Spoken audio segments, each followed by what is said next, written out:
Assalamualaikum warahmatullahi ta'ala wabarakatuh. Alhamdulillah wassalatu ala rasulillah wa man tabi'ahu wa wala.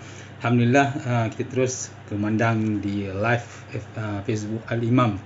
Dan Alhamdulillah, moga-moga apa yang kita kongsi malam ni dan sebelum-sebelum dan sampailah bila-bila insya-Allah panjang umur, moga-moga Allah rahmati. Baik.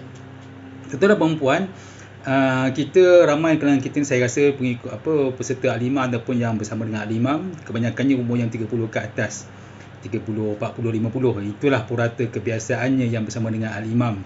Sebab bila sebut Al-Imam ni bermaksud dia yang dah lancar mengaji dan dia nak jadi imam keluarga dia, kan? Dia orang awam tapi dah lancar mengaji, tajwid dah okey dah.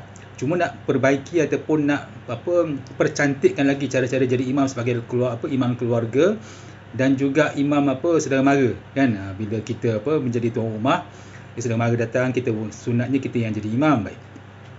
Jadi kalau kita umur dah 30, 40, 50 ni, kita baca Quran paling kurang 20 tahun. Kan daripada kecil dah, umur 7 tahun dah baca Quran dah, kan? Kalau umur 10 tahun dah lancar kebiasaannya, kan? Maksudnya dah habis Iqra, umur 10 tahun sepatutnya lah. Masuk universiti dah patutnya dah mengaji selalu dah, kan? Masuk universiti umur 17, 18, kan? Habis universiti umur 23, 24 dah habis universiti. Kemudian kahwin umur 27, 30 mungkin dah kahwin. Jadi paling kurang kita dah, waktu dah kahwin dah baca Quran paling kurang 10 tahun, 15 tahun. Kan? Mula 30, 40 dah mula timbul kesedaran untuk bertemu dengan Allah, ya. Dah ada anak, kan? Jadi kalau seorang ayah, seorang ibu, dia tak faham apa yang dia baca selama berpuluh tahun, kan, rugi saya rasa. Dan kita kalau kita ada anak kita belajar, kita balik bila anak tu belajar, pada balik dah balik ke rumah, kita pun tanya, tadi kau belajar apa? Entah, tak faham. Kita rasa guru tu BODOH ataupun anak kita yang begitu, kan? Kalau anak kita balik sekolah, kan, kita tanya dia, kau tadi belajar apa kat sekolah? Entah, kan? Kau faham tak? Tak faham, kan? Kita marah tak? Sama ada marah guru ataupun marah anak tu lah, kan? Kita akan kata yang anak tu tak pandai belajar ataupun guru tak pandai mengajar, ya tak? Tapi kita belajar Al-Quran, berapa tahun dah kita baca Al-Quran? Kita faham tak? Kan? Fatihah insya-Allah faham, kan? 3 ku insya-Allah faham maksudnya. Tapi yang lain-lain tu tak faham ataupun buat tak faham ataupun tak nak faham. Mana satu? Sama ada tak faham, buat tak faham ataupun tak nak faham. Kita mana satu sebenarnya? Jadinya kalau anak kita tak faham apa yang belajar di sekolah, kita marah. Tapi kalau kita tak belajar tak faham Al-Quran ni, kan, dah 30 tahun kita hidup, 40 tahun kita hidup, 50 tahun kita hidup, tak nak marah pada diri sendiri. Begitu, kan? Baik. Jadi inilah sumbangan kecil Al-Imam untuk masyarakat semua, khususnya pada peserta Al-Imam dan secara amnya kepada semua orang Islam di Malaysia. Baik. Terus kita punya kuliah tafsir kita untuk ayat surah Al-Baqarah ayat yang ke-51. Ya, surah Al-Baqarah ayat yang ke-51. Baik. Syaitanir وَإِذْ وَاعَدْنَا مُوسَىٰ 40 لَيْلَةً ثُمَّ اتَّخَذْتُمُ الْعِجْلَ مِن بَعْدِهِ وَأَنْتُمْ ظَالِمُونَ. Sadaqallahul azim. Kemudian kami mengambil Musa, memberi Musa masa. Nabi Musa lah. Membuat pertemuan janji ataupun menjemput Nabi Musa selama 40 malam. Kemudian selepas ataupun semasa Nabi Musa dijemput oleh Allah untuk bertemu dengan Nabi Musa di Bukit Tur Sina, ya, orang Yahudi, orang Bani Israel, diorang sembah berhala, kan? Baik. Kemudian diorang punya ceritanya selepas diorang lepas daripada Firaun dan nampak dah Allah buka laut sebanyak 12 laluan, boleh pula Yahudi ni sembah balik lembu, kan? Tu peliknya perangai Yahudi, kan? Baik. Wa antum zalimun, kata Allah, wahai orang Yahudi, wahai orang Bani Israel, engkau orang yang zalim. Nanti kita bincang kenapa Allah sebut orang Yahudi ni orang yang zalim. Baik. Tuan-tuan dan puan-puan, dalam tafsir Al-Baghawi, menyebut Musa ni mu ni bermaksud dia dalam bahasa Ibrani ataupun bahasa yang orang Yahudi. Mu ni bermaksud air. Mu ni bukan bahasa Arab, ya. Air dalam bahasa Arab ma'un, miyah, kan, ataupun ma' lah, ma'un. Tapi dalam bahasa Yahudi, mu ni bermaksud air. Sa bermaksud pokok. Kenapa? Sebab dikatakan sebab Nabi Musa dijumpai di antara air dan pokok. Kan Nabi Musa kan dihanyutkan waktu kecil. Ya, waktu Firaun nak bunuh orang Yahudi, Nabi Musa termasuk yang hampir dibunuh, mak dia hanyutkan ke laut. Ke sungai. Kemudian bila ditemui Nabi Musa tu, dia tersangkut di celah-celah akar pokok, dikatakan begitu. Ataupun ditemui di sungai. Sungai tu ada pokok lah, begitu ceritanya, kan? Baik. Jadi mu tu bermaksud air, sa bermaksud pokok, air pokok begitu kan. Baik, tuan-tuan dan puan, sewaktu Nabi Musa dipanggil oleh Allah, dijemput oleh Allah untuk menghadap Allah, bercakap dengan Allah di Bukit Tur Sina ataupun di Bukit Tur Sina, apa yang tinggal dengan kaum dia adalah Nabi Harun. Nabi Harun kan, Nabi Harun ni adik pada Nabi Musa kan. Baik, kemudian waktu Nabi Musa nak dijemput oleh Allah, Allah hantar malaikat Jibril yang berkuda. Ya, Allah jemput Nabi Musa untuk bercakap dengan Allah, bertemu dengan Allah kan. Allah hantar malaikat Jibril yang berkuda. Dan waktu malaikat Jibril berkuda tu, tapak kuda tu bila dia pijak sesuatu benda tu menjadi hijau, menjadi hidup. Dan benda tu, kejadian tu dia nampak oleh Samiri, pengikut Nabi Musa, orang Yahudi juga. Dia nampak, dia perasan kuda tu bila dia pijak je, benda tempat tu jadi hijau kan. Dia pun ambil yang bekas tapak kuda yang malaikat Jibril tu, dia ambil. Dan Samiri ni kisahnya, dia ni orang yang buat macam tembaga, buat perak, buat emas kan, macam tukang emas lah kan. Tukang emas kan dia ada macam dia punya dipanggil kululi ke apa, dia punya cara buat tu kan. Tempat pun panggil macam kuih lah, dia punya acuan dia tu kan. Tapi yang penting dia buat emas lah, dia buat kululi, dia buat perak sebagainya. Baik, rupanya disebut dalam tafsir, Samiri ni orang yang munafik. Dia tak masuk Islam pun, dia tak masuk agama Nabi Musa pun, tapi dia adalah seorang yang munafik kan. Bermaksud walaupun dia bersama dengan Nabi Musa, Nabi Ulul Azmi kan, masih lagi boleh pula orang tu menjadi munafik. So tak pelik kan, itu hidup zaman Nabi. Baik, dan dikatakan Samiri ni, dia punya kaumnya asalnya adalah yang menyembah lembu. Samiri ni, dia punya kaum dia asal-asalnya menyembah lembu kan. Baik, kemudian bila dia nampak tu, dia pun ambil tapak yang kesan kuda ni malaikat Jibril pijak tu, dia pun ambil. Kemudian kalau kita recall balik ke tafsir yang sebelum, orang Yahudi ni sebelum diorang keluar daripada Mesir, diorang ni diorang pinjam barang-barang kemas daripada kaum Firaun. Dipinjam barang-barang kemas daripada kaum Firaun atas dasar untuk pinjam lah. Zaman tu syariat tu membenarkan untuk meminjam tanpa niat memulangkan. Pada zaman tu syariat membenarkan, syariat Nabi Musa membenarkan untuk mengambil barang-barang musuh tanpa niat untuk memulangkan. Zaman kita tak boleh. Zaman kita niat sesiapa pun kena pulang balik walaupun musuh kan. Baik, jadi orang Yahudi rupanya diorang pinjam banyak perkakas ataupun barang kemas daripada orang-orang Kipti ataupun bangsa Firaun kan. Diorang buat lari lah. Baik, dan sambil dikata, korang ingat tak itu kita pinjam barang-barang kemas daripada kaum Firaun, sekarang ni barang-barang tu patutnya kita tak boleh pinjam, patut kena pulangkan kan. So korang ambil, so barang-barang tu tolong kumpulkan balik. Sebab dia kata, aku takut kesan tapak orang malaikat Jibril ni, tapak kuda malaikat Jibril ni, kalau aku campak tempat lain dia jadi buruk, kata Samiri.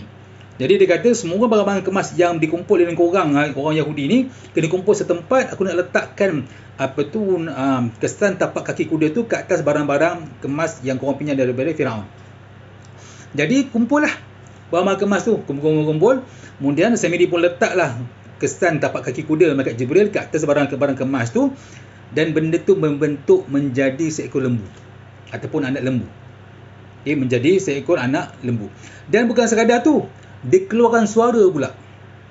Bila membentuk menjadi benda kesan macam tapak kaki kuda, dia pijak kat tanah, kita ambil tapak tu ataupun kesan tu, pasir tu, kita ambil letak dekat barang-barang kemas, barang kemas membentuk menjadi lembu dan bersuara dan bergerak pula. Dan dalam tafsir menyebut dia bergerak kan, dia keluarkan suara kan. Baik, kemudian kata Samiri, ni nampak, ini bukti mengatakan ini adalah Tuhan Musa, tapi cuma Musa lupa. Pelik tak perangai? Kita kalau nampak benda yang ajaib, benda yang mukjizat, kita takkan berpaling dah. Contoh, kita nampak anak kita baik, kita yakin anak kita baik, kita takkan kata yang anak ni tak boleh pakai kan. Kita jumpa isteri kita yang baik, kita akan katakan isteri kita ni yang paling baik, kita takkan pilih yang lain. Begitu dengan suami, ya tak? Ataupun kita jumpa kereta yang baik, dia takkan pilih kereta lain. Kenapa nak pilih kereta lain sedangkan kereta yang kita pilih tu yang terbaik, betul tak kan? Tapi pelik dengan perangai Yahudi ni. Baik, kemudian dikatakan yang bila lembu tu bergerak, bersuara kan, pengikut orang Yahudi seramai 8,000 orang pergi sembah lembu. Saya boleh baca tafsir, saya pening, saya geling kepala. Engkau orang dah nampak mukjizat yang besar, kita tak pernah nampak. Siapa yang pernah nampak awan terbelah? Belum pernah lagi Kan awan yang berkumpul terbelah menjadi berbentuk rupa sebagainya, tak ada lagi. Ya. Mungkin ada lah macam kecil saya pernah nampak nama Allah dekat awan. Cuma tak ada lah nampak dia membentuk jadi gajah ke apa benda ke awan bentuk, tak ada. Kan? Macam mukjizat zaman Nabi Musa. Tapi orang Yahudi dah nampak laut terbelah, dia boleh sembah lagi berhala tu. Ya, pelik tak peliknya Yahudi. Baik. Kemudian ada mengatakan seluruh bangsa Yahudi murtad. Ada mengatakan 8,000 sahaja, ada mengatakan seluruhnya kecuali Nabi Harun. Yang kekal setia dengan agama Islam. Ustaz, yang Nabi Musa agama Islam ke? Ya. Inna ad-dina 'indallahi al-Islam. Kata Allah, semua agama di sisi Allah adalah Islam. Semua agama para nabi adalah Islam. Dan cuma syariatnya berbeza. Apa benda tu? Macam mazhab lah. Agama Islam, mazhab berbeza-beza, kan? Yang furuk-furuk ataupun yang kecil-kecil bukan semua, kan? Baik. Benda tu Ustaz, furuk tu apa? Tak apa, nanti kita bincang. Ya, pada bab mazhab nanti insya-Allah, kan? Kalau ni dah 10-12 minit dah lebih masih 2 minit. Baik. Terus lagi. Kemudian bila Nabi Musa balik, dia marah lah. Dia balik, dia marah. Nanti kita akan sambung pada kenapa bab Nabi Musa marah. Baik. Tuan-tuan dan puan-puan, orang Yahudi ni, benda ni berlaku waktu bulan Zulqa'dah sampai Zulhijjah. Jadi Musa dipanggil oleh Allah selama 40 hari, yang disebut dalam tafsir Arba'ina Lailah. Kenapa disebut Arba'ina Lailah, 40 malam? Sebab dalam Islam, dalam agama Islam ataupun agama Nabi Musa, kan, termasuk juga agama kita, hari dikira daripada malam, bukan siang. Sebab kita disebut malam maghrib tu bermulanya hari yang baru. Bila maghrib bermula hari yang baru. Sebab tu kita takbir raya malam lepas maghrib. Sebab maghrib dikira hari baru, bukan pukul 12 malam. Kan? Tak apalah siapa nak ambil nak kira hari daripada awal 12 malam pun tak apa, tak ada masalah. Cuma dalam Islam, hari dikira daripada selepas maghrib. Azannya maghrib dah kira hari baru, kan? Baik. Itu tuan-tuan puan, bila Nabi Musa balik, Nabi Musa marahlah. Kita sambung. Baik. Jadi tuan-tuan puan, benda ni sebenarnya tak pelik bila kita hati dah mati. Sebab tu kalau kita kurang dengar kuliah, kurang dengar peringatan, selalu dengar. Mana kalau boleh jangan lebih 3 hari tak dengar kuliah. Tak kisahlah kuliah tu dalam YouTube ke, Facebook ke, kuliah kat Masjid Surau ke, radio ke, suka hati. Kuliah pada depan ke, suka hati. Janji jangan lebih daripada 3 hari kalau boleh. Mesti dengar kuliah. Kan? Walaupun sekejap 5 minit 10 minit pun jadi. Kuliah apa-apa kuliah, tak kisah tafsir ke, pasal kuliah tauhid ke, kuliah fiqh ke, suka hati dah janji kuliah. Kan? Kuliah tasawuf sebagainya. Baik. Yang kedua, apa yang kita boleh belajar, jangan bersendirian tanpa ada pimpinan. Bila kita bersendirian, walaupun kita ada PhD hadis, walaupun kita ada PhD tafsir sebagainya, mesti ada pemimpin yang pimpin kita. Kawan yang baik, kan? Sebab tu disebut dalam hadis, al-mar'u 'ala dini khalilih falyanzur ahadukum man yukhalil. Kata Nabi, seseorang itu mengikut agama kawan dia. Nak kenal diri dia, tengok siapa yang dia kawan. Kalau kawan jadi kaki masjid, insya-Allah dia pun kaki masjid. Kalau kawan dia jadi merokok, insya-Allah dia pun merokok. Kalau kawan dia jadi mak rempit, insya-Allah dia pun mak rempit. Begitu. Kan? Kalau dia nak kawan dia ustaz, mesti kawan dengan ustaz. Kalau dia nak diri dia macam ustaz, mesti kawan dengan ustaz. Kan? Al-mar'u 'ala dini khalilih, kata Rasulullah SAW. Seorang mengikut agama kawan dia ataupun perangai kawan dia. Belum jumpa lagi ustaz yang berkawan kaki judi, belum. Kenal-kenal mungkin, berkawan tidak. Kan? Macam orang-orang yang kaki judi, dia tak nak je pergi masjid hari-hari. Kan? Dia rasa panas, kena perli. Kalau orang kenal kaki judi, dia segan. Kan? Jadi dia akan biasa dengan tempat judi lah. Begitu. Baik. Itu tu ada perempuan. Dan apa lagi yang boleh kita belajar adalah kalau kita berdosa, cepat-cepat istighfar. Kalau kita berdosa, cepat-cepat istighfar, kan? Baik. Kemudian soal dan apa lagi boleh kita belajar? Kalau benda tu baik, jangan diperkecilkan. Benda tu baik, jangan diperkecilkan, kan? Baik. Kemudian yang ayat penutupnya, wa antum zalimun. Allah kata engkau ni orang zalim. Kenapa? Sebab mereka dah kenal dan nampak kebenaran itu. Kalau kita jahil, kita buat silap, dosa salah, cuma tak sebesar, tak seberat kalau kita dah tahu. Ya, kalau kita tahu benda tu haram, kita buat, itu dosa besar. Tapi kalau kita tak tahu, itu dimaafkan. Ya, macam tahun 70-an, 80-an belum ada lagi bank Islam. Yang ada bank bukan Islam, bank konvensional. Tak tahu hukum, okeylah dimaafkan. Berdosa cuma dimaafkan. Kan? Tapi zaman hari ini, kalau kita masih lagi berurusan dengan yang bukan bank Islam, kan, ataupun bukan yang takaful sebagainya, benda itu jadi dosa besar. Kan, lagi-lagi bab riba lah. Baik. Kita dan perempuan, itulah sekadar kuliah tafsir 1 hari 1 ayat.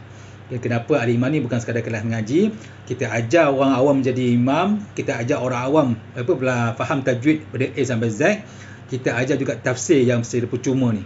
Sebab kita nak bila kita dah belajar, dah lancar tajwid, dah boleh baik jadi imam, kita nak faham apa yang Allah perkatakan.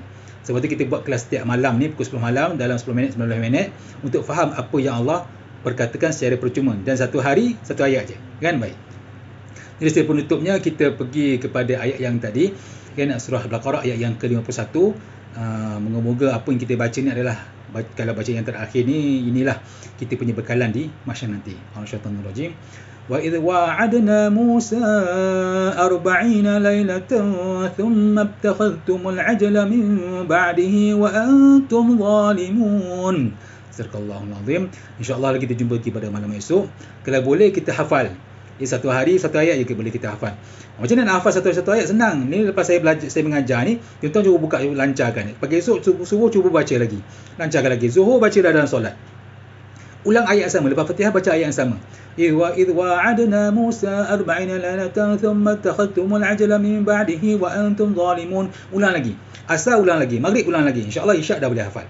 Satu hari satu ayat je. Kan? Jadi insyaAllah habis kuliah ni lepas 2-3 tahun insyaAllah kot. Kan? Kita dah hafal 30 juzuk. Kan? Dan sambil kita faham insyaAllah. Jadi yang pemaaf tak salah silap, insyaAllah jumpa lagi pada malam esok. Wabillahi taufiq hidayah. Assalamualaikum warahmatullahi taala wabarakatuh.